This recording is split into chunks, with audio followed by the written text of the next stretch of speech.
evening, everyone. Thanks for joining us tonight. I'm Nicole Menner.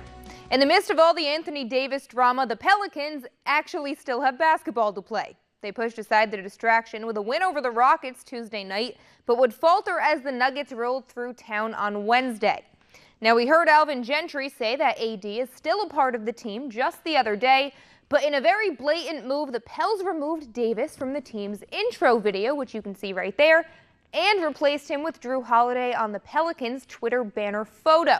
Kind of sounds like this has become a distraction, and the Pelicans would come up short by just 6 points to the Denver Nuggets, playing with only 9 guys thanks to a spur of injuries.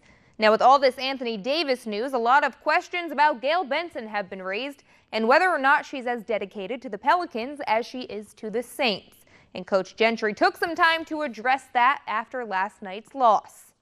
I read something, or somebody told me something about how, the Pelicans are second class or whatever.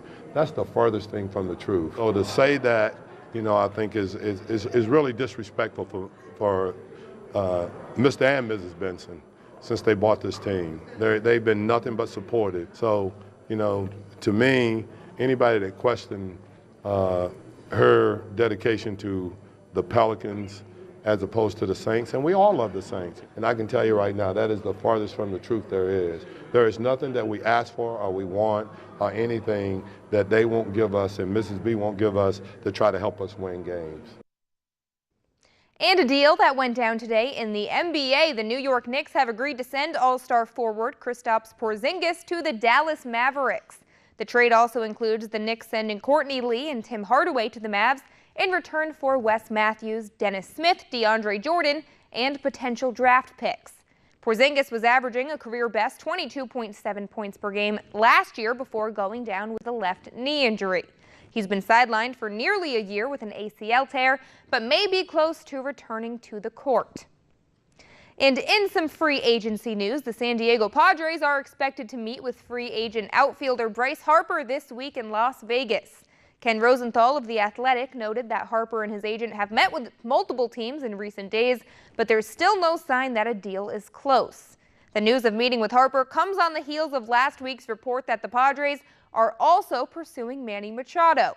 The Padres have emerged as the surprise team in the running for the top 2 free agents and have the funds to lock down one of them long term. Well, 24-year-old Jared Goff will be playing in the biggest game of his life come Sunday night, going up against a guy who's already been there a number of times.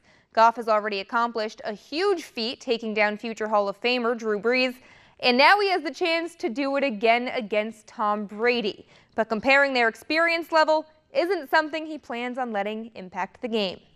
It can if we allow it to, but I think we're ready. They've obviously been here, a handful of times and have guys that have won this game and have done it the right way and have that knowledge of how to do it the right way. But, still got to play a game on Sunday and we'll be ready. I got a lot of work to do. I think winning this game would be awesome and it would mean a lot, I know, to me and our organization. And a lot of work to do, though, and we're excited for it.